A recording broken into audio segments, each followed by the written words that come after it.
Dear student, after comprehensive discussion on the co-integration approach, then error correction term approach, then हमने उसमें Granger causality test को apply किया, उसके diagnostics देखे, whether the trace statistics and maximum eigenvalue are in favor of the long run association or not in the favor of long run association.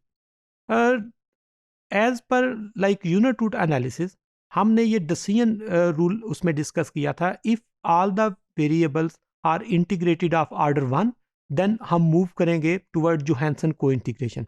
लेकिन अगर आप on the basis of unit root statistics decide करते हैं कि your order of integration is mixed, कुछ आपके जो series हैं वो I0 हैं, कुछ आपकी सीरीज I1 है.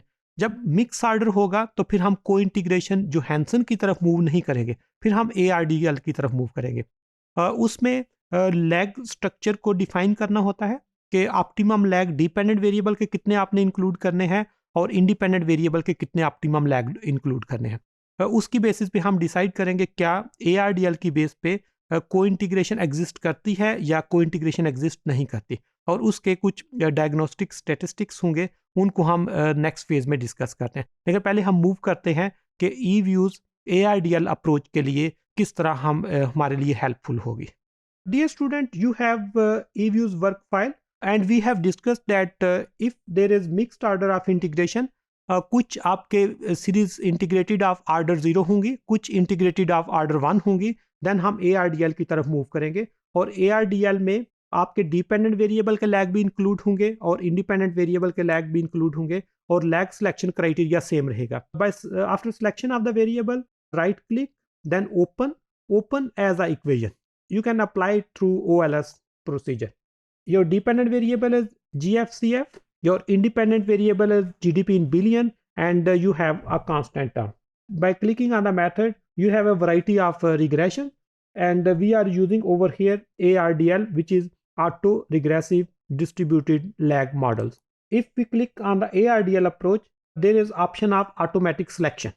In previous editions of e-views, उसमें हमें मैनुअली इनको देने होते थे कि कितने लैग डिपेंडेंट वेरिएबल के ऐड करने और कितने इंडिपेंडेंट के. बट ई-व्यूज 9 ऑनवर्ड में ये automatic selection criteria on the basis of Akaike and Schwarz वो आपको दे देता है.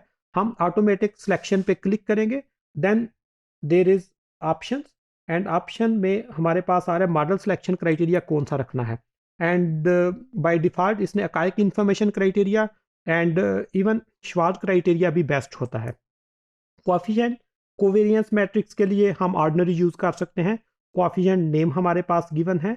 By clicking on the okay, in this model you have ARDL where there are 2 lags of your dependent variable and 2 lag of your independent variable. और ये हमारा ARDL model 2/2 बन गया, क्योंकि डिपेंडेंट वेरिएबल के लैग 2 हैं और इंडिपेंडेंट के भी 2 हैं. अगर डिपेंडेंट के 3 होते और इंडिपेंडेंट का 1 होता, ये ARDL 3/1 हो जाना था.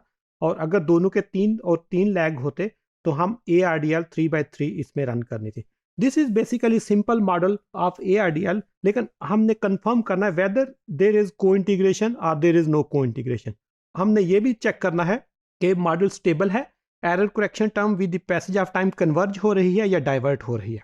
You have to click on the view, and in view you have the coefficient diagnostics, and in coefficient diagnostics you can click on co-integration and long run form.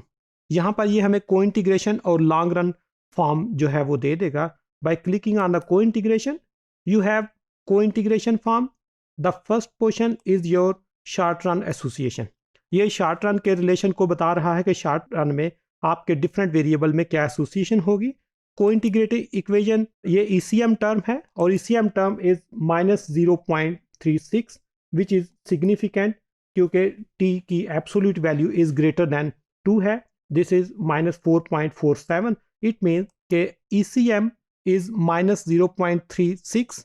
This shows that the speed of adjustment in the short run is converging toward equilibrium, और long time में जो shocks हैं ये adjust हो जाते हैं toward equilibrium. And 0.36 means कि 36% जो चेंजेस है वो कन्वर्ज हो रहा है toward equilibrium as compared with previous year. Previous year में जहाँ पे भी मॉडल था उसमें 36% वो कन्वर्ज हो रहा है इक्विलिब्रियम की तरफ, और इसमें ये बेसिकली शॉक्स के इम्पैक्ट को भी शो करता है। और नीचे जो इक्वेशन है, this is long run coefficient and there is negative association in independent and dependent variable. तो ये हमारे पास शॉर्ट रन के रिजल्ट आ गए। अपर पोर्शन जो है these are your short run relation and lower portion is your long run relationship. The next step is to confirm is there cointegration, क्या significant long run relation exist करता है या नहीं करता। We have to click on the view, then we have to click on the coefficient and diagnostics, and in ARDL there is very prominent bound test. Bound test statistics हमें बताता है कि ARDL में लॉन्ग रन रिलेशन एग्जिस्ट करता है या नहीं। By clicking on the bound test, here you have the F value and you can compare the F value with lower bound and upper bound. इसके लिए सिंपल जो rule होता है वो ये है कि if the F value is greater then upper bound there is co-integration. अगर f value is less than lower bound then there is no co-integration, and if f value is in between lower and upper bound then there is inconclusive, कि हम decide नहीं कर सकते कि there is co-integration or there is no co-integration। और यहाँ पे हमारे पास f statistics is 13 which is greater than 4.78, which is even greater than 5.73, which is greater than 2.5%, which is even greater at 1% level of significance. It means there is co-integration in the variables in the model. ये long run association को confirm कर रहा है, there is cointegration.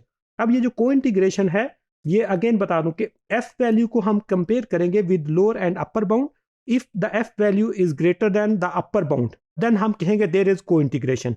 अगर F value is less than lower bound there is no co-integration, and if it lies between upper and lower bound it means we are in inconclusive zone, and in this case your f value is greater than upper bound, it means there is long run association, there is co-integration in the model, और इसकी long term association को हम discuss कर सकते हैं in the same pattern like हमने discuss किया था कि आपकी जो ECM टर्म है वो नेगेटिव है, जो शो कर रही है योर मॉडल इज स्टेबल, और जब मॉडल स्टेबल होगा तो ऑटोमेटिकली वो इक्विलिब्रियम की तरफ कन्वर्ज हो जाएगा।